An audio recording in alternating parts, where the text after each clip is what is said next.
What's up, everyone? Welcome to the Wildcast podcast. I'm Justin Spears. Here's my guy, Michael Lev. We're going to be talking about Arizona versus Colorado. We're also going to start this thing off by answering some of your mailbag questions. And then later on in the podcast, our good friend Jordan Hamm from Sports 360 will be jumping on to give us his picks for Big 12 Bonanza.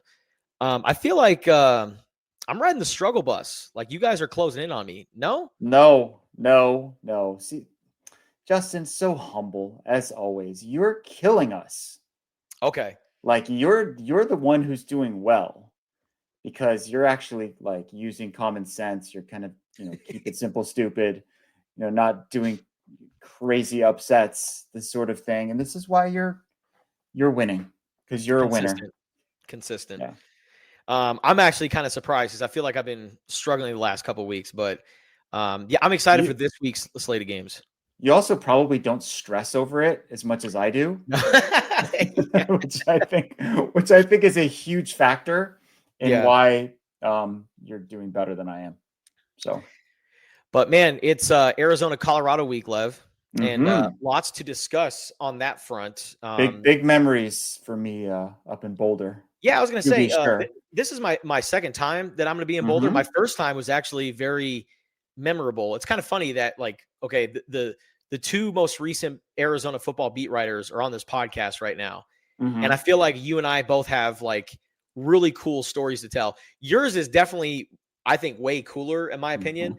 The last time I was in Boulder was when Arizona, they drove down the field on the very last possession.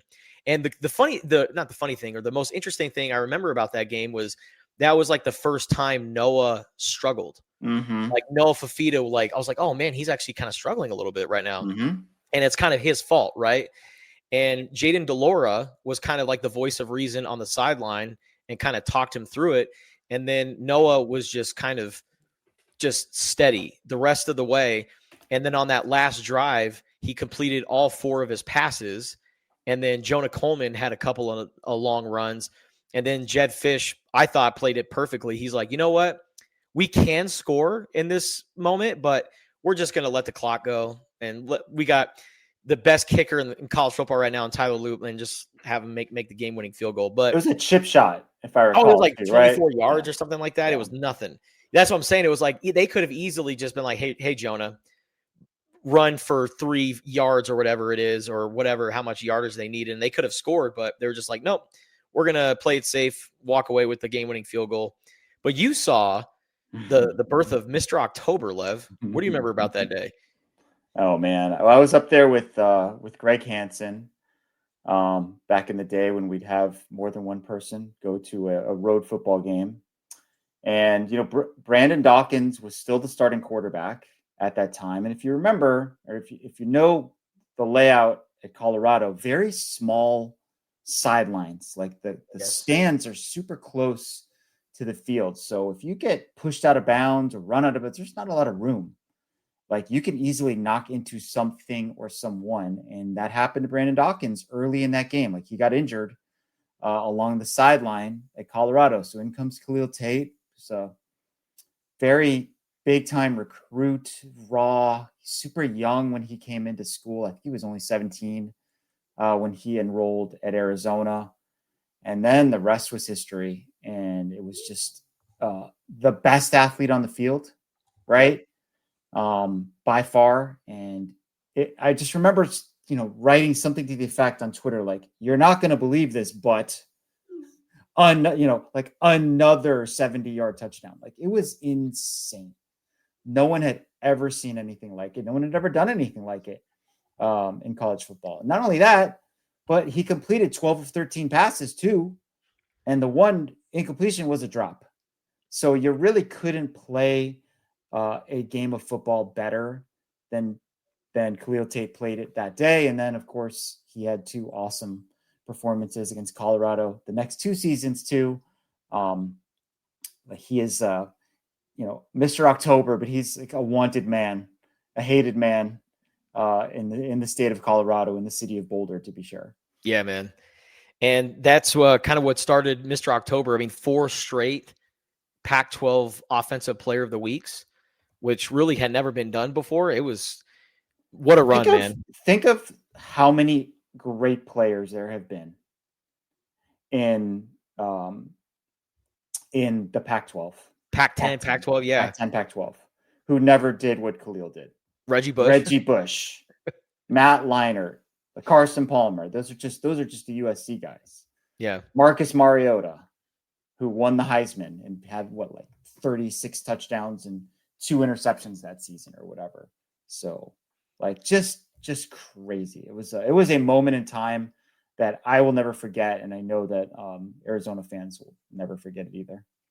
Also, Kadeem Carey, when Colorado first came over to the Pac-12 and they became conference opponents, Kadeem Carey set the Pac-10 or Pac-12, excuse me, single game rushing record in 2012.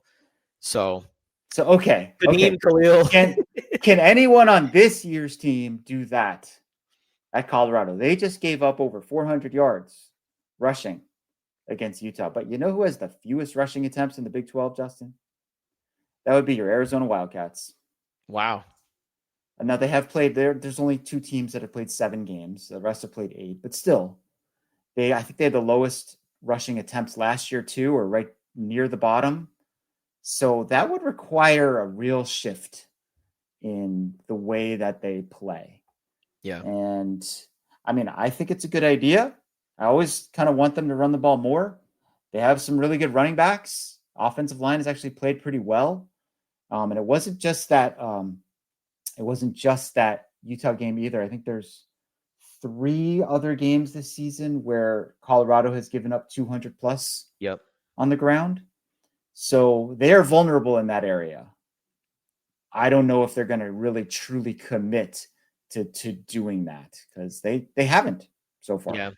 And then you also have to think about it like this, kind of similar to Oklahoma State. We were like, Arizona should just run the football against Oklahoma State. And then what did Oklahoma State do? They put 8 guys in the box and they were just like, all right, if you want to beat us, have Noah beat us with his arm.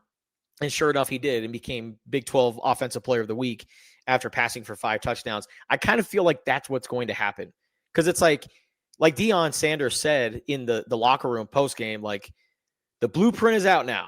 Everyone's got the blueprint to beat Colorado. Just run it down their throats.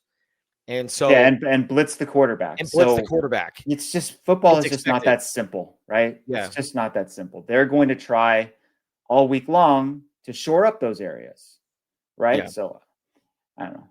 I would love to see Arizona get to 200 plus rushing yards in this game. Absolutely. If they do, that they're going to win. But they haven't really shown an inclination to do that as of yet. Yeah, well, I think now that Kedrick Reesano is healthier, like he found the end zone against Houston a couple weeks ago, and him with Ismail Mahdi, I think, is a nice 1-2 punch. And then, Quincy Craig has also been a little bit banged up since his, really splashy season opening performance. He's been kind of quiet since then, but when he's healthy, I think he's a nice third option for Arizona. So I feel like now that stable is healthier, I feel like they need to, get those guys going more because, one thing, Lev, about Arizona on the road under Brent Brennan, I mean, they're 1-6. And if you look at really the common theme, they've struggled to run the ball. They did a much better job against Houston, but running the football has been an issue, especially on the road. And Colorado's vulnerable, and I feel like you got to do it. But I think no matter what, I think Arizona's offense should be in good shape because they've shown that, okay, if you're going to put a bunch of guys in the box, Noah can beat you with his arm. But on the other side of the ball, Arizona, of course, has to stop the run. That is true. You cannot beat anybody if you cannot stop the run. And Danny Gonzalez talked to us extensively on Tuesday about how they're going about attacking that, trying to fix that problem. He gave us a film session after his presser, which was really cool. And he showed us all the different assignments that the defenders have. And I'm like, man, this defense is pretty complicated. Every play, guys are going this way and that way, and they have this responsibility or that responsibility. But apparently it's, simple enough that they can understand it and execute it for the most part. I think similarly to Arizona, that is not Colorado's MO, right? Yeah. They are not a power rushing team at all. They are more spread the field, 3-4 wide receivers, sling it around. They do have a running quarterback in Caden Salter, but more of a perimeter runner, a la Avery Johnson, not necessarily going to be running quarterback power between the tackles.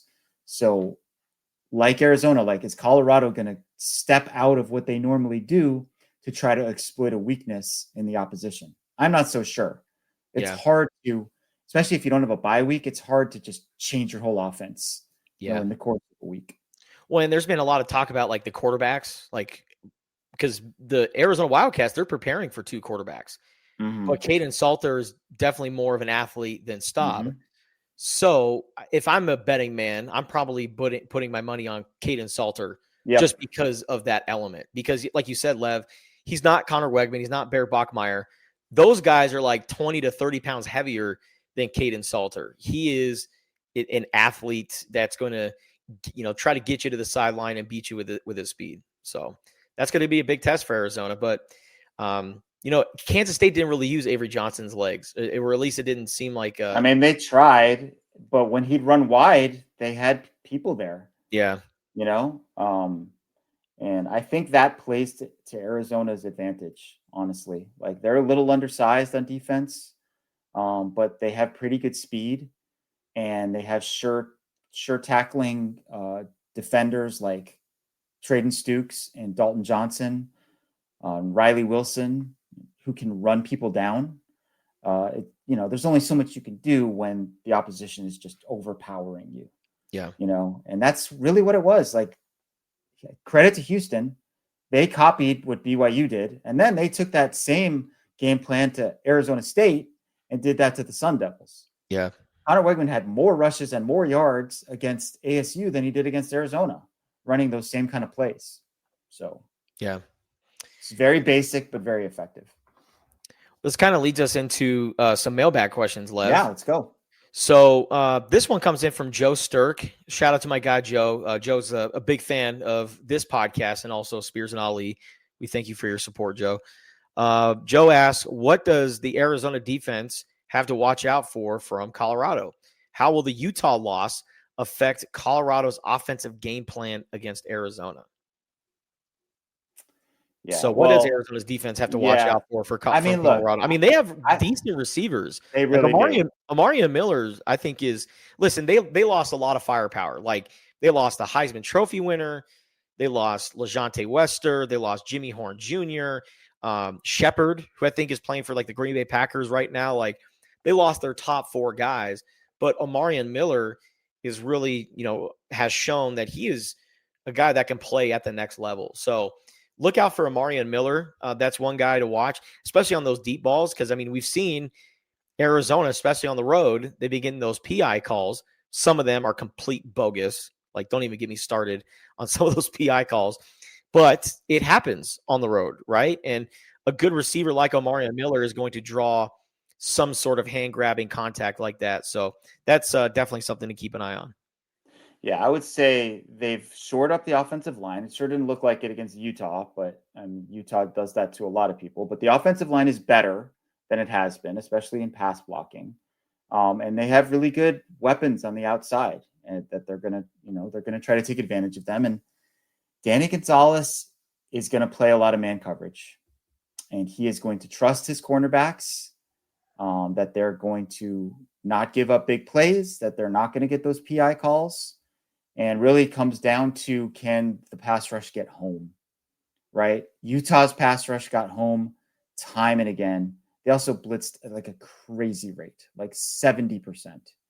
I don't know if Danny's going to go quite that far, but I am sure that he's going to be super aggressive in this game and put it on his guy, like he trusts his guys to execute their assignments and play their technique and hold up on the outside. So I think that's what you're going to see a lot of. You're going to see Arizona super aggressive with sending extra rushers and putting their cornerbacks on the proverbial island and seeing if they can hold up in coverage.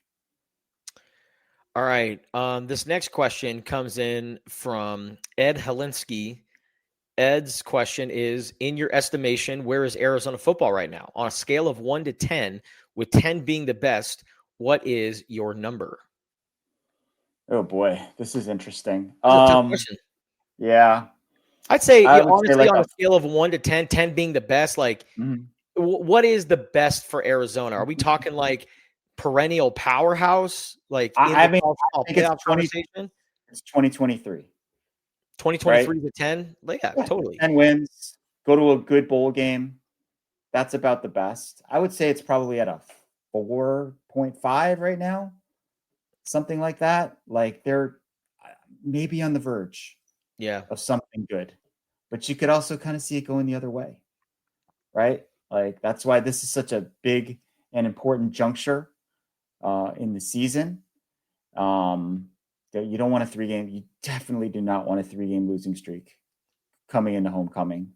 Like just the tenor, the mood, the vibe, the enthusiasm would be so much higher if they can somehow, some way, find a way to win at Colorado. Then you're 5-3. You only got to win one more game to get into a bowl, and there's at least 2 more winnable games on the schedule after this, with Baylor or Kansas and Baylor coming into town. So I would put it at a 4.5 with the potential to get to maybe a 6.5 or so by the end of this year if things go well. That scale is almost just like how many wins do they have? Well, I was going to say, man, Arizona's a couple plays away from your number being what, a 6? I know. Yes, yeah, I know. Truly, like a couple stops away. It's that close sometimes, and I wish. Like we talked about that. So I wish the fans would recognize that, and maybe a lot of them do. The ones we hear from the most, they don't really seem to care.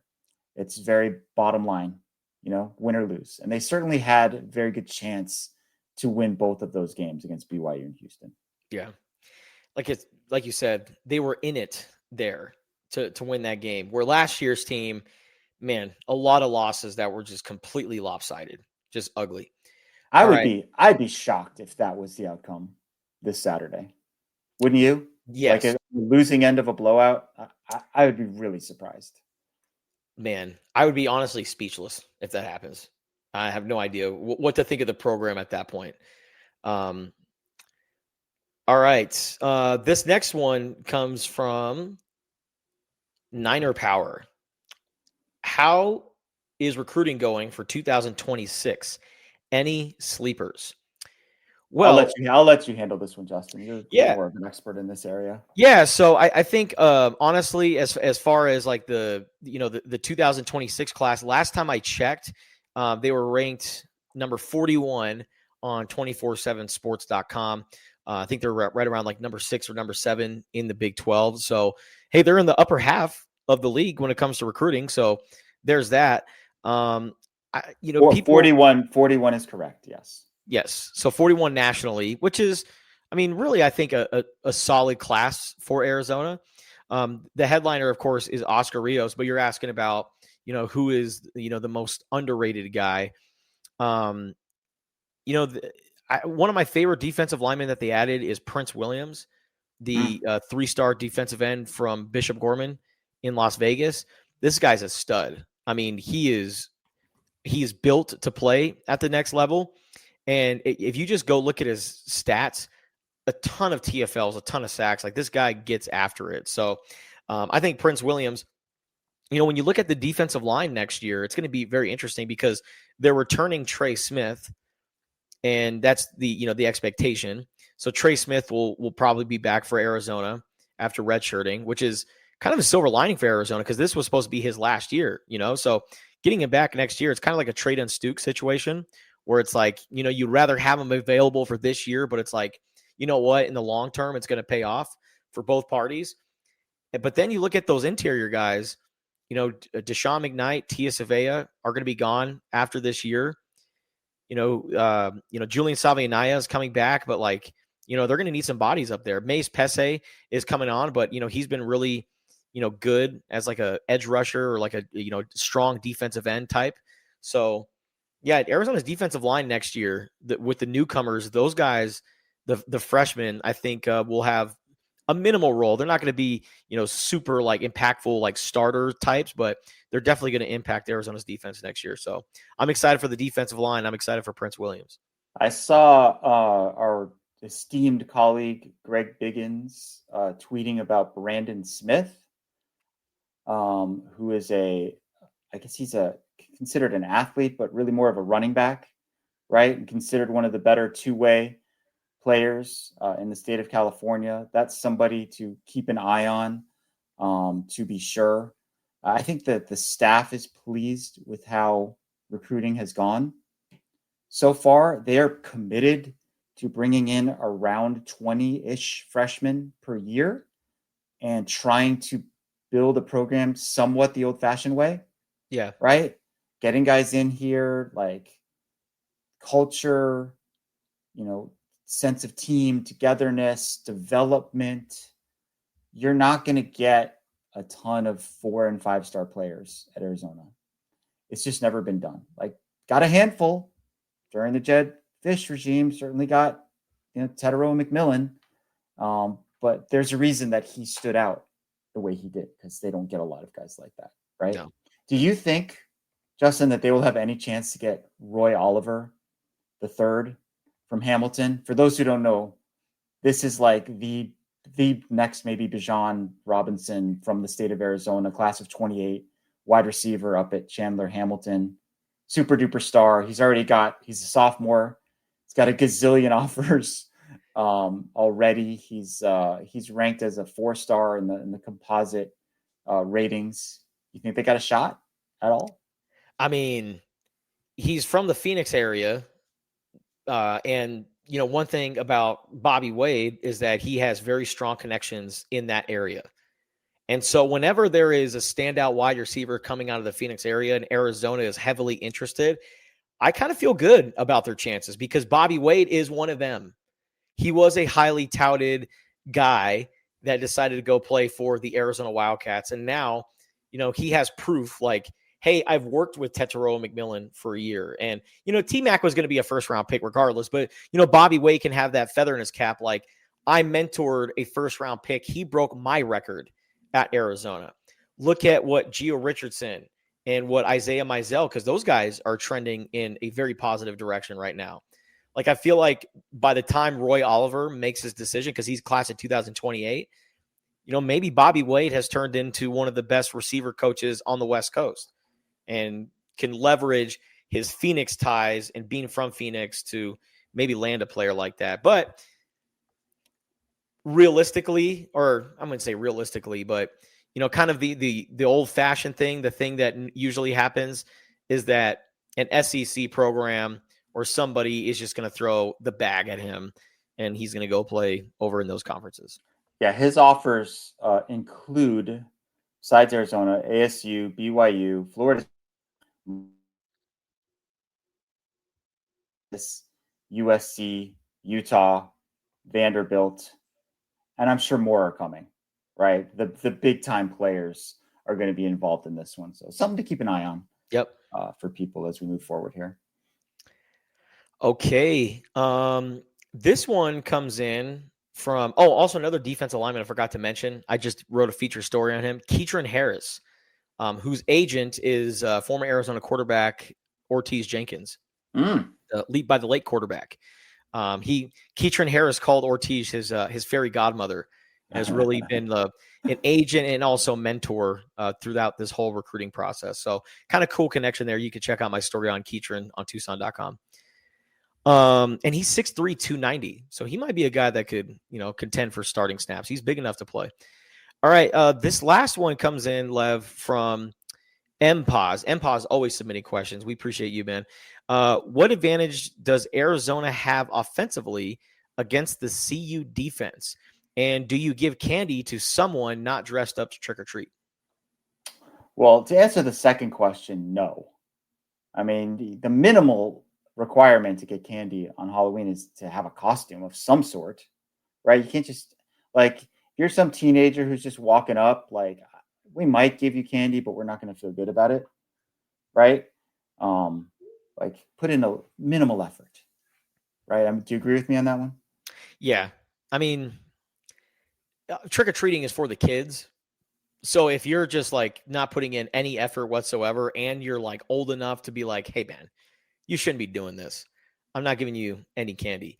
Now, if it's like a little kid, Well, little kids they're always dressed up. That's part of the fun, right? Yeah. Yes. Yeah. So yeah, little kids are always dressed up. Yeah. Lev, what are you normally giving out on Halloween? We got the variety pack from Costco that has all the basics in there, all your M&Ms, Snickers, Milky Ways, etc. People talk about their favorite candy. Yeah. What's the one that you just kind of didn't really like or enjoy?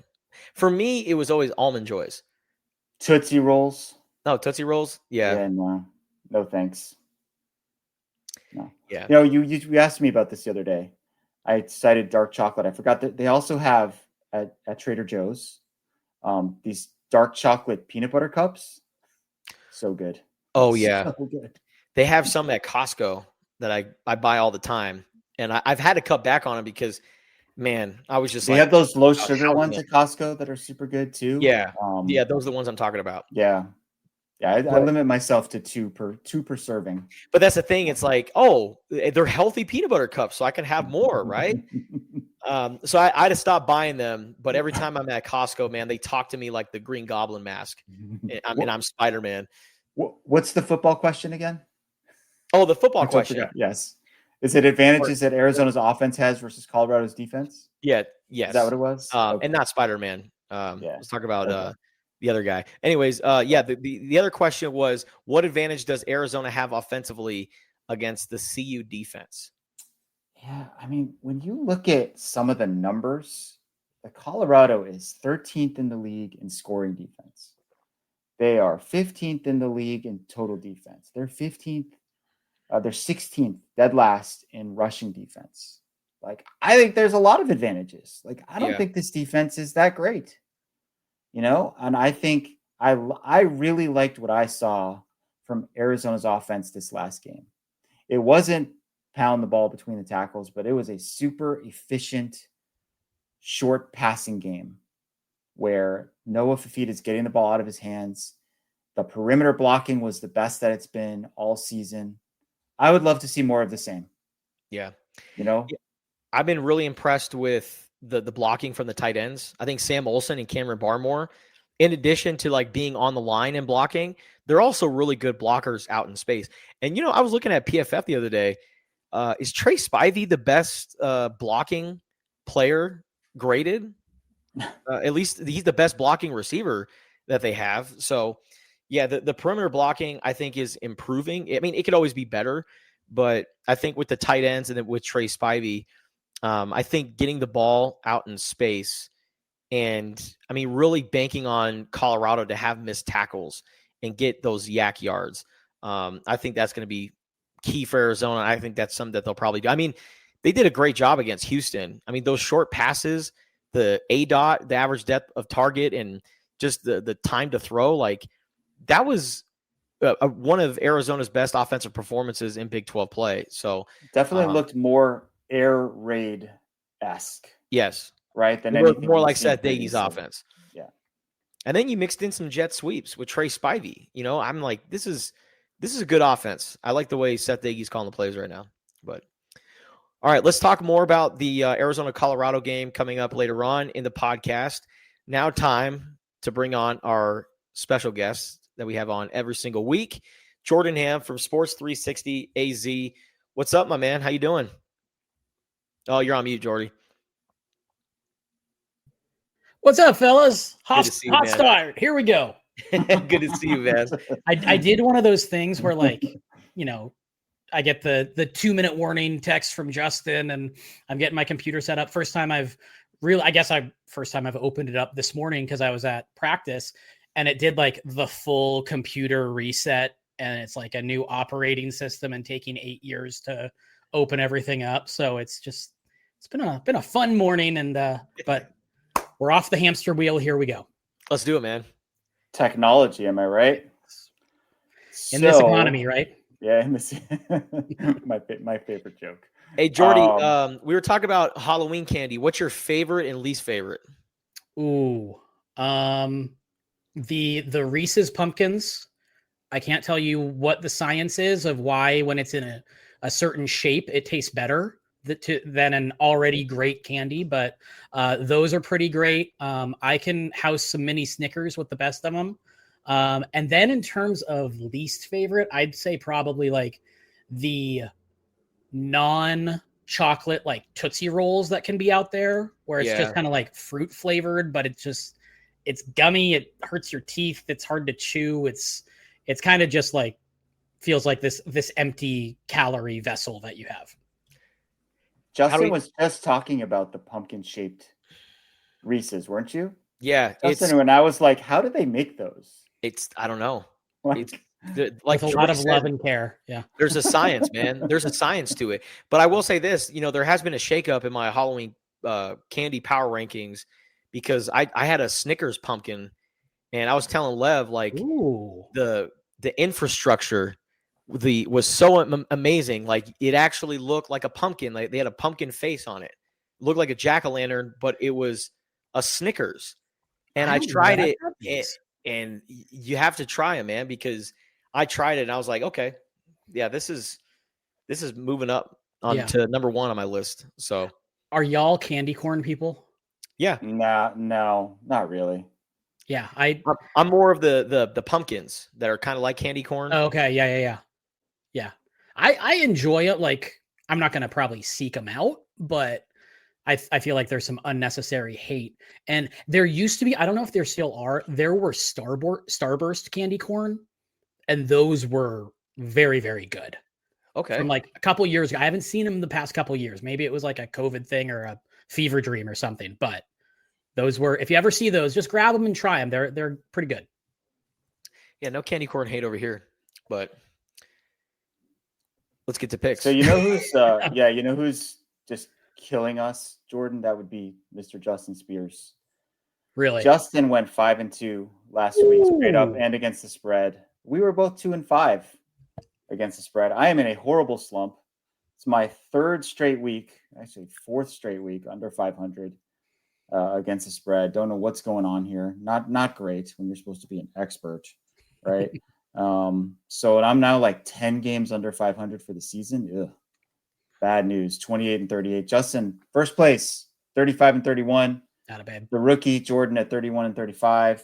Straight up, Justin is also in first place, 47-19. Let's go. Jordan and I are both 44-22. So let's see if we can turn things around here a little bit this week. We start off with the 9 a.m. window. We've got UCF at Baylor. This game is on ESPNU. Baylor is at home, and they are favored by 3.5 points, and they are on the struggle bus. They've lost 2 in a row. They've given up 40-plus points in each of those games. They are 4-4. Feels like the seat underneath Dave Aranda could not be any hotter than it is right now. They've been getting off to terrible starts in games. They were down 21-10 at halftime against TCU, 24-6 at halftime against Cincinnati. What is the freaking problem with Baylor, who I keep picking week after week? Mainly, it's turnovers. Yeah. They are dead last in the Big 12 with a -9 turnover margin, tied for 130th nationally. You just can't win that way, right? You just cannot win that way. And UCF, meanwhile, like kind of one of the least talked about teams in the Big 12. I agree. Kind of over there in the corner of the country doing their own thing. And they're actually been pretty solid this season. So all that being said, I'm going to pick Baylor again. I'm going to lay the 3.5 points. It's kind of like, if not now, when, right? Like this has got to be the week where they turn the corner or turn their season in the right direction. If they don't, I feel like we're going to be talking about a Baylor's interim coach as early as next week. So I am going to take the Bears, and I'm going to lay the 3.5 points. Yeah, I agree with you, Lev, on UCF being the kind of underrated team in the Big 12 right now. They have the third best defense right now in the conference. Like Arizona, we've been lauding their defense, and UCF is just above them. So this is a team that doesn't get a lot of love. Their defense, I think, has been awesome this year. And I agree with you. I think that this Baylor team, they've been riding the struggle bus, and Dave Aranda, it's honestly starting to get to a point where I'm going to be surprised if he's the head coach of the Bears by the time they come down to Tucson, Arizona. I'm going to go with UCF to pull off the win on the road. Big win for Scott Frost. He's going to have the vibes very high for UCF, and that seat for Dave Aranda gets very, very hot, almost to the point where I think they might fire him. Question, is Sawyer Robertson playing this game? I am unaware of a Sawyer Robertson injury situation. Then I'm picking Baylor. Okay. I just think this offense, yes, there have been the ups and the downs, and the defense has not been good. But I think there is something to be said of players playing with their backs against the wall a little bit, coaches coaching with their backs against the wall a little bit. So I will take, I feel like Baylor's just too talented. UCF's done a nice job keeping things close. And that's why I think this spread is 3.5, while they've had to cycle through a lot of quarterbacks and they have had their fair share of injuries, but I will take Baylor. And there's a worth noting, last year, isn't this right around the time that they kind of turned it on? Mm-hmm. But I thought it was going to happen last week. They were coming off the bye. Yeah, it was the perfect time, and it didn't happen. That was a rhetorical question from Jordy, by the way. Yes, I didn't totally get it. I was like, I didn't hear anything. Yes, put in my Northwestern education to work there. Okay, another game in the 9 a.m. window. This is West Virginia at Houston. This game is on FS1. Man, how about those Houston Cougars? They are right there in the middle of the Big 12 race. Jordy got to see them up close and personal this last week, as we did the week before. And they are a team that, I don't know, they just don't hurt themselves very much. They're just really solid, well-coached, fundamentally sound squad. West Virginia, meanwhile, very frisky at home last week against TCU, beat the 15.5-point spread with ease, and they may have found themselves a quarterback. Scotty Fox took over as the QB. He passed for 301 yards and 2 touchdowns. Not a traditional like running quarterback that you might usually see in a Rich Rod offense, but he's had those guys in the past, right? I'm thinking of, oh man, what's his name? BJ Denker. Do I have that right? Yeah. A little before my time, but like not really a runner, but a smart, efficient quarterback. Can operate in this system. So you liked what you saw there. Connor Wegman, after going for 98 yards rushing against Arizona, he rushed for 111 yards and 2 touchdowns against ASU. His last 3 games as a passer, 70.7% efficiency, 6 touchdowns, no picks. So Houston's playing really well, but I feel like this is a bit of a letdown situation for them. I don't totally trust West Virginia to go on the road and win a game, but can they keep it within 13.5? I believe they can. So I'm taking Houston to win. I'm taking West Virginia to cover. Yeah, I'm a big fan of Scotty Fox. I think they found themselves a quarterback. And look at you, Lev, pulling out the BJ Denker reference. Vanilla Vic. Real ones remember him, man. He was awesome at Arizona. But he also did a great job of managing the offense with Kadeem Carey in the backfield as his star running back. That's a nice thing to have. Yes, definitely. That'll definitely help out the passing game. So yeah, I think that West Virginia, they found themselves a quarterback, but man, Houston, I mean, going on the road after winning such a tough emotional game against Arizona, to do that, this team showed me that they've made tremendous progress in year 2 under Willie Fritz. Houston is this year's, or what BYU was last year. I don't really buy them as a team that's going to be in the Big 12 championship, but they're going to be right there. And they're going to have a great season. I mean, they're already, ranked, and they put together some great wins. I think they keep it going, and I think they win big at home. I needed to confirm this, but I did. BJ Denker currently on the staff at Notre Dame Prep up here in Scottsdale as an assistant coach, doing some things as well. now that we're done with Vanilla Vic talk, Houston, like Lev said, got to see them the past 2 weeks against Arizona and Arizona State. Reminds me in the same way of BYU, of just like a very physical team, doesn't make a ton of mistakes, will take advantage when you make a mistake, but really doesn't put the ball out there, risk it too much. I think, Lev, you said 111 rushing yards for Connor Wegman. It sure felt like a whole lot more against ASU. And it was those back-breaking, third downs where you're trying to get off the field and he would get 5 when you need 3. Or, he'd get 7 when you need 5. So this is a rock solid Houston team. I'm really impressed with them. I think they also control the clock really well. So I'm going to go ahead and take the points. I think this is a 2-touchdown win against West Virginia. All right. You guys are going with Houston. I'm going with West Virginia against the spread. We all think Houston is going to win in the 10 a.m. window. This is a TNT game. This is Arizona State at Iowa State. And man, it sort of feels like things are falling apart for the Sun Devils. There's another massive injury update this week. Sam Leavitt, star quarterback, is not going to play in this game in Ames. And Jordan Tyson is also questionable, right? Jordy, what do you have for us on kind of the injury front for ASU? Yeah, in terms of the injuries, they're certainly piling up. As you said, Leavitt's out. Tyson questionable. I have no inside information, just watching him, feeling the vibes. If you force me to say, is he playing or is he not? I don't think he would play, in my very non-medical opinion.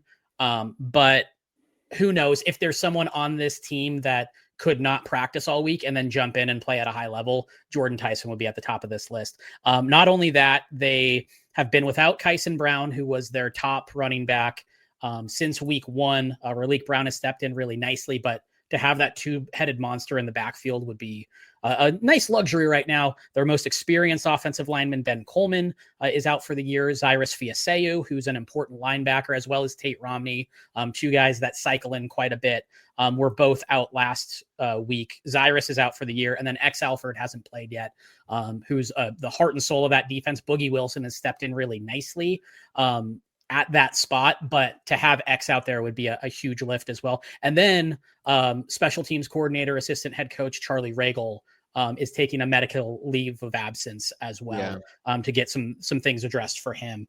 So Jack Nudo is going to step into that role. And, you can look at the special teams. They've struggled this year, but Ragle also does a lot of things behind the scenes. And, Kenny Dillingham kind of talked about, he's the coach management guy. Like if there is something that I need to know about, he's the one that can relay it. If there's someone who's not entirely happy and doesn't feel like coming to me, they come to Ragle, and Ragle's able to manage a lot of that. So he will be missed on the field and behind the scenes as well. So a lot of things that ASU is trying to navigate around while having to go to a very tough environment in Iowa State. So Jeff Sims steps in at quarterback. Yep. He was 6 for 11 for 58 yards and a touchdown last week. The previous game that he played was at Utah, and things didn't go great. It was 18 for 38, buck 24, did rush 21 times for 66 yards, has a lot of experience, but there's a reason that he's a backup, right? Like he's never really broken through in the way that people had hoped. ASU allowed 183 rushing yards against Houston, 276 yards against Utah. Iowa State's last 3 games, 156, 236, 184 rushing yards. Now, somehow Iowa State has found a way to lose all 3 of those games, and they are coming into this on a 3-game losing streak. And again, as we talked about with Baylor, turnovers, a huge, huge issue. -4 in the turnover table against BYU. And that interception thrown by Rocco Becht, who was kind of a miscommunication situation with one of his receivers that flipped that whole game around. They outgained BYU 495 to 410 in that game and still lost by 2 touchdowns. The spread is 7.5. I just cannot find a way in my mind to take ASU, given who they're missing. Like those are your 2 best and most important players. It's like taking Noah Fafita and T-Mac off of last year's Arizona team.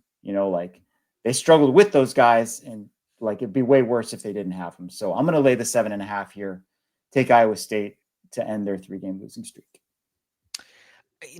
One thing that, I was thinking about recently with so many coaches and the head coaching spots being open around the country, Jordy, is a name like Kenny Dillingham, like, is he a candidate for any of these really, important jobs like LSU or whatever? I feel like the answer is no. Like, Kenny's not going anywhere, but like, man, money talks. If you ask The Athletic, he's on about every hot board imaginable for any big time job.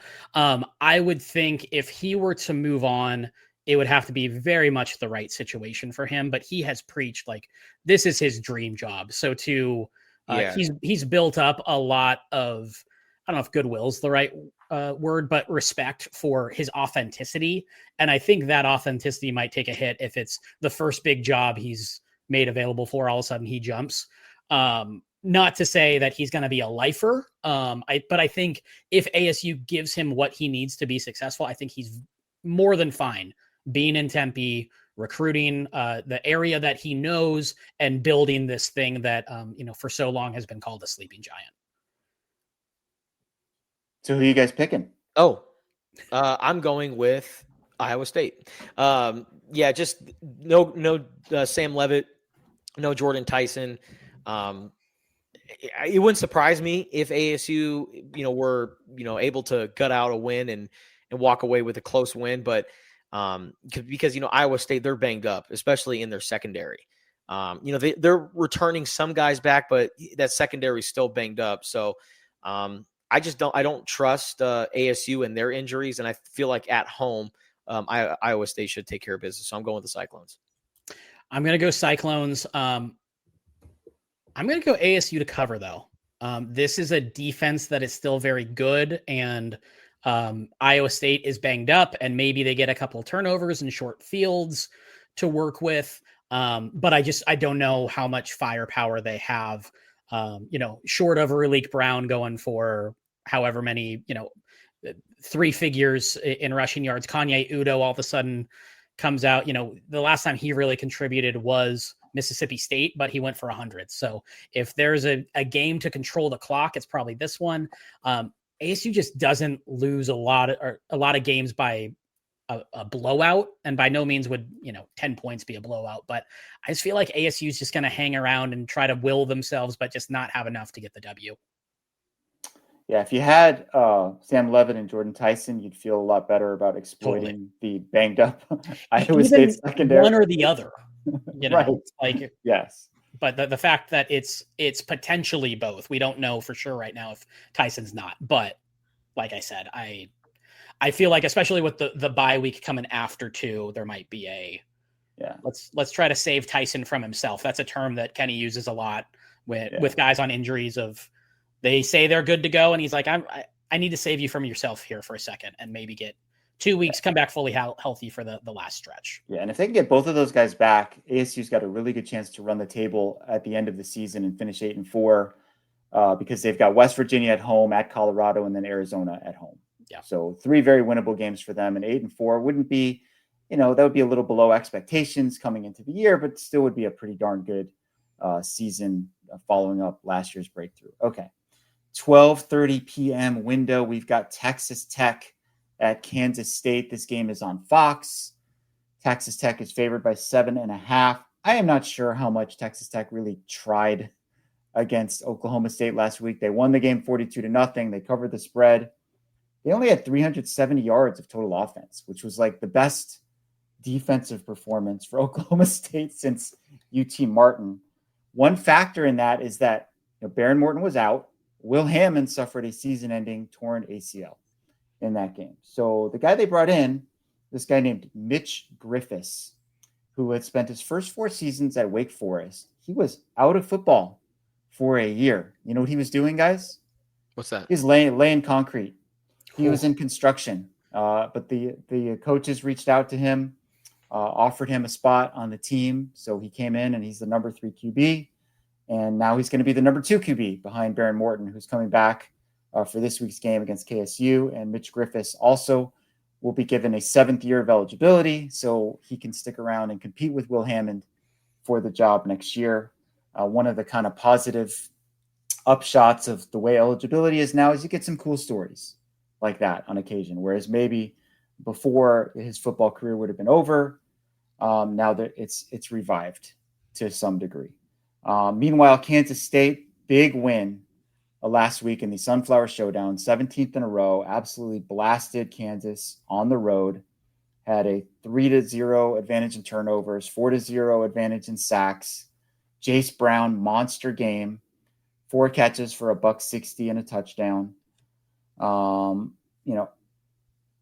things being equal, if Texas Tech is healthy, I think they are far and away the best team in this conference. But this is a tough spot, and Kansas State's got a good home crowd, and 7.5 points is just enticing enough for me to take the Wildcats. I feel like this could be a straight-up upset. I'm not quite ready to go there, so I'll take Texas Tech to win, but Kansas State keeps it close, and I think it'll be, like a field goal or 6 points or something like that. Yeah, I think Baron Morton coming back certainly, is the reason why I'm picking Texas Tech to win this game. But like you said, Lev, in Manhattan, Kansas, 7.5, it's just like that half, man. Because I really feel like Texas Tech is going to win by a touchdown or a field goal.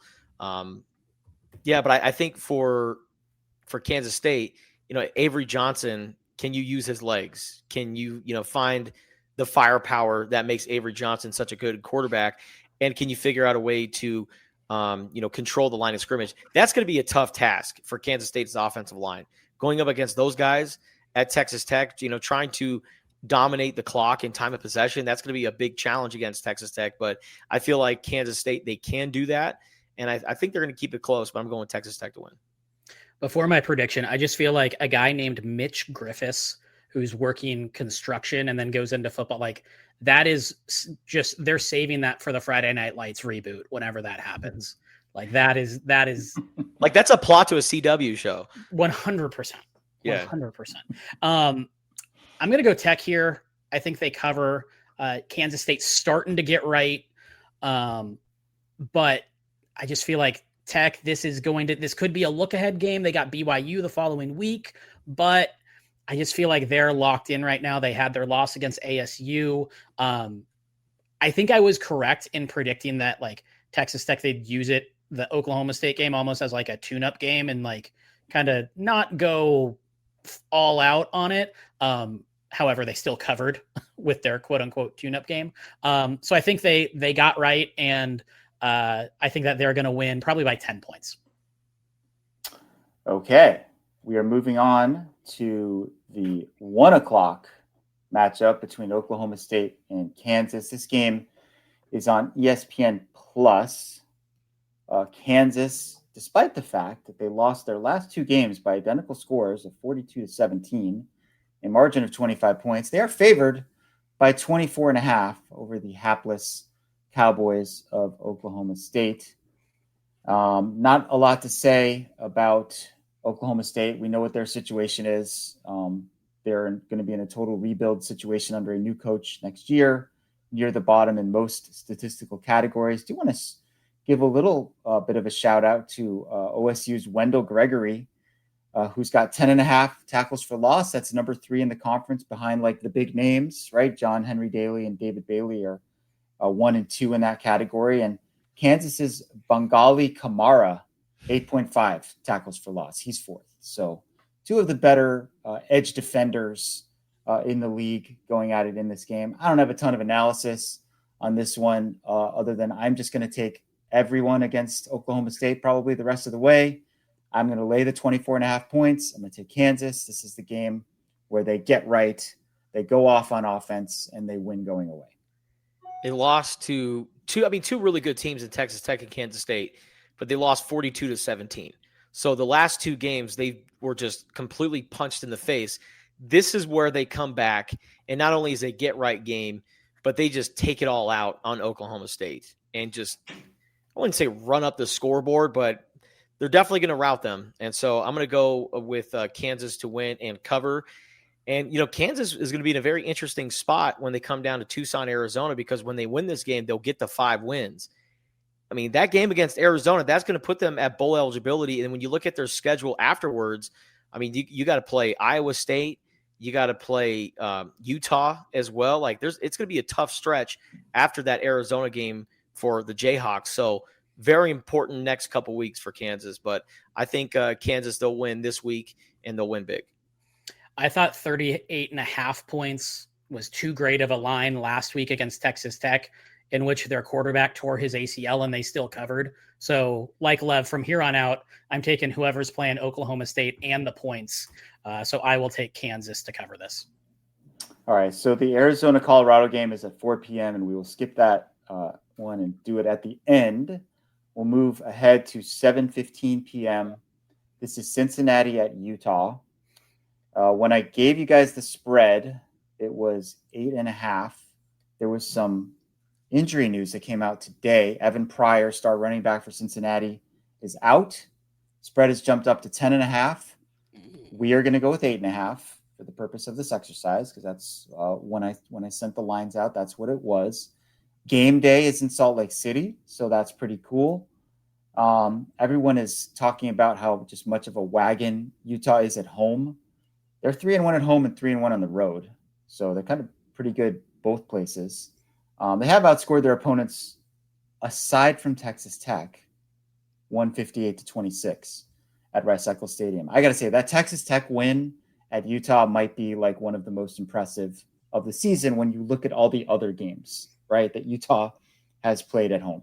We still have an influx quarterback situation in Salt Lake City.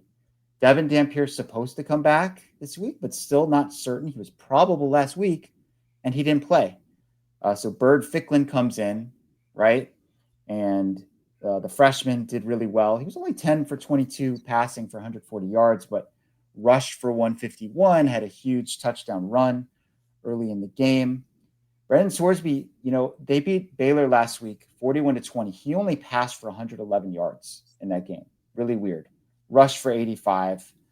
These two teams are similar to each other. Like, they're second and third in scoring offense. They're first and second in red zone offense. Like, I feel like Cincinnati's kind of this poor man's version of Utah.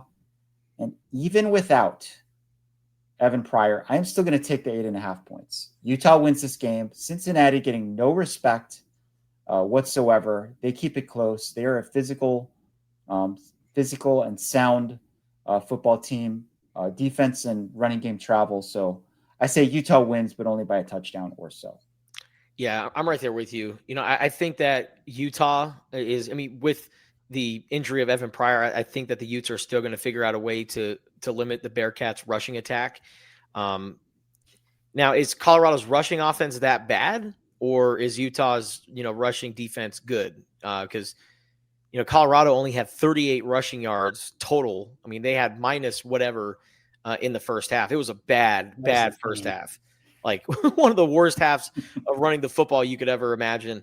So Utah did a nice job of stopping the run last week. And so I think they repeated again. But, Cincinnati, like I said, they're a really good team and they can run the football. Brennan Sorsby, speaking of BJ Danker, kind of like a rich man's BJ Danker. Like, I would say Brennan Sorsby is probably a better college quarterback than BJ Danker, but, kind of very similar. They're both athletic and are really good game managers. So I think Cincinnati, they'll keep this very close, but, Utah at Rice-Eccles, it's hard to pick them to lose that one. I'll zag a little bit. I'm going to take Utah to cover. Rice-Eccles after dark is a different animal. And Devin Dampier didn't play last week. They didn't need him to play. They were A-okay without him, against Colorado. So I think that was kind of a get-right game. It feels like they're improving each and every week. So I love Cincinnati. I love what they're all about, but I just think they're hitting a stretch in their schedule where it's getting pretty tough. And I think that the time of this game does them no favors. So I will take Utah to go ahead and cover. Yeah, this could be a body clock game for Cincinnati, right? It's 10:15 p.m. Eastern time start for the Bearcats. One stat of note to keep in mind for this one, Utah is second in the league with 25 sacks. Cincinnati has allowed only 2 sacks all season, which is the lowest in the Big 12 and the next closest is 6. So they do a good job of protecting Brendan Sorsby, and he's mobile and experienced, and he can get out of the pocket if he needs to. So really critical matchup, I think. And that one is that very aggressive Utah pass rush against Cincinnati's pass pro. All right, last game, Arizona at Colorado. This game is at 4 p.m. It is scheduled for FS1. I believe if the World Series ends before Saturday, that this game will air on Fox. Hopefully the World Series goes 7 games because we all like 7-game playoffs in whatever sport it is. That's always fun and good stuff.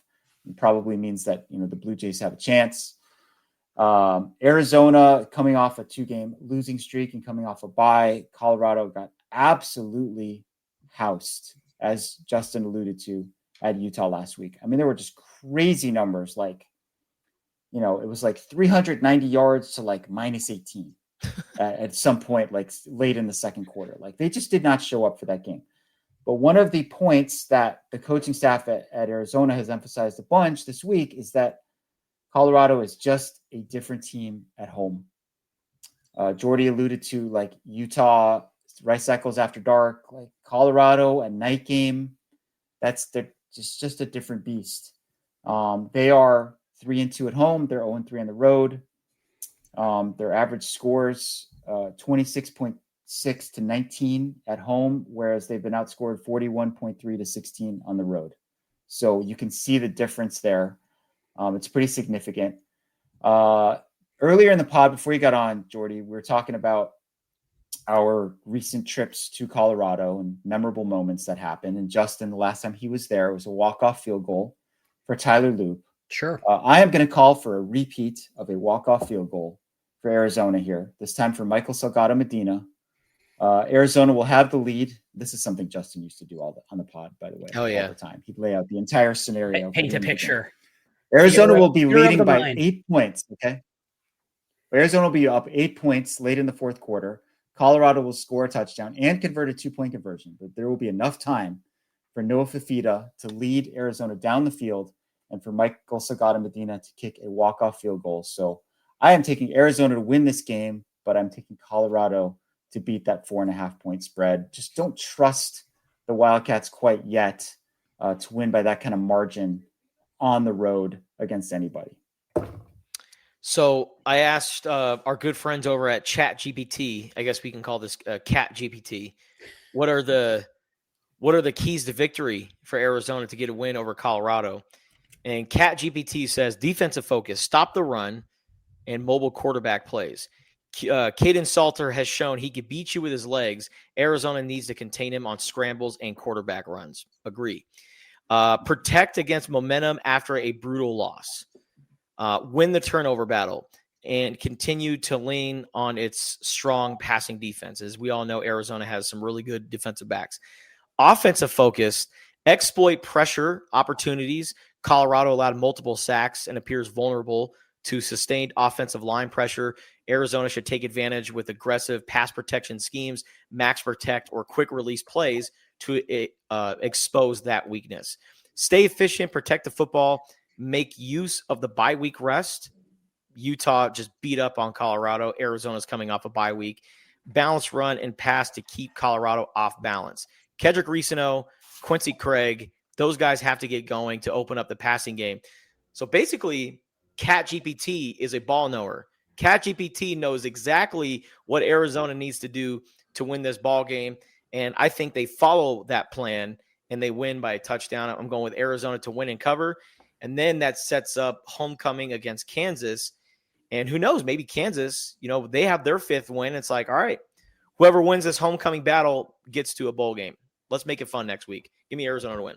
I feel like Arizona fans might prefer Cat GPT as head coach, since Cat GPT seems capable of laying out a good game plan. I'm just joking, of course, but they are talking about building a data center around here, so you never know. Jordy, what you got? I am going to take it one step further. By this time 2 weeks from now, Arizona will be bowl eligible. They're going to win their next 2. They are going to beat Colorado by over 7 points. Colorado dead last in terms of run defense, 15th out of 16th in total defense. I just don't see it here. They're coming off a shellacking against Utah, where not only did they get beat up, but they physically got beat up because they played Utah. You have a relatively fresh U of A team coming off of a bye. So I think that it's going to be a comfortable, and I know who the team I'm saying this about, it usually doesn't happen with Arizona or Arizona State, a comfortable win against Colorado. Let me tell you this. You talk about painting the picture, Lev. Yeah. One thing that I think will happen, I think Danny Gonzalez is going to have a game plan for bringing the pressure on whoever's playing quarterback and also stopping the run. I think you're going to see an interception where like Genesis Smith or Dalton Johnson, like they like jump up and like snag it out of the air.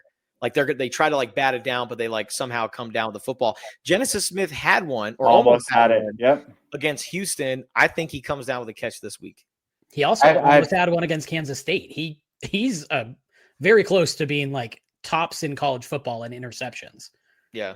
I have 2 questions for you guys as we close this out. One was, what happened to Colorado last week like the worst thing that could have happened for Arizona?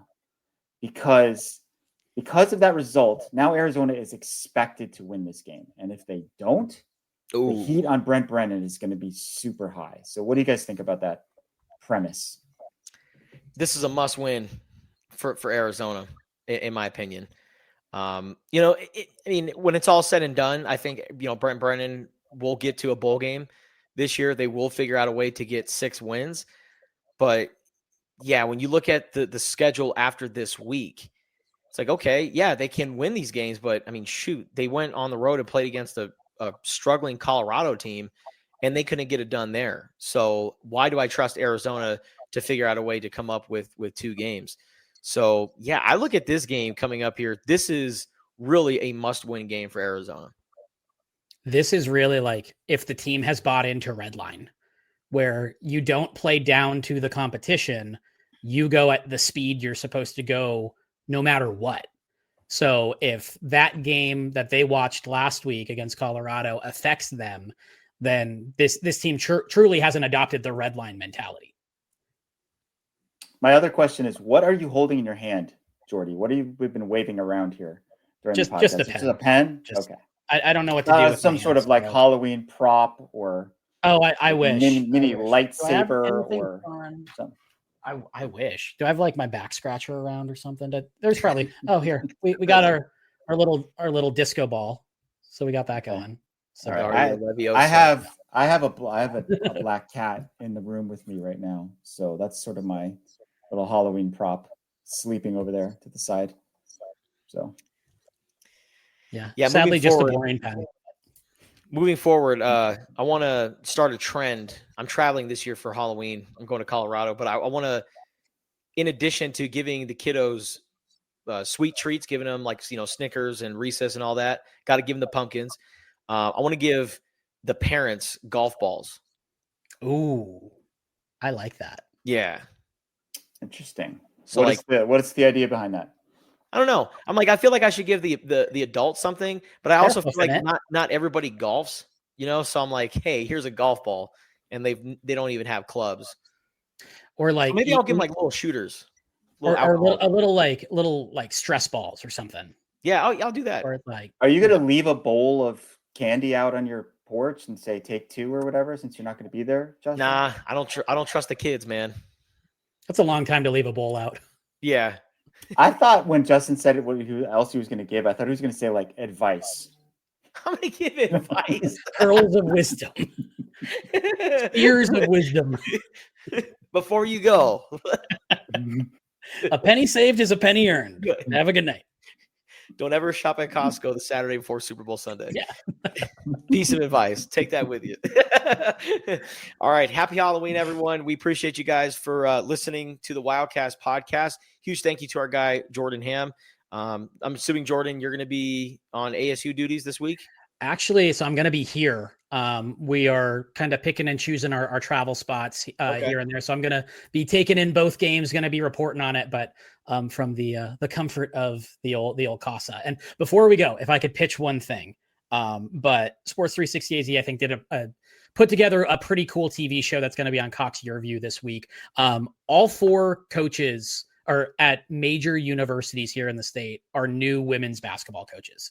So we got to sit down with all 4 of them, as well as Kyle Hedstrom of the Arizona Sports and Events Alliance, who they're running the women's Final Four here in Phoenix.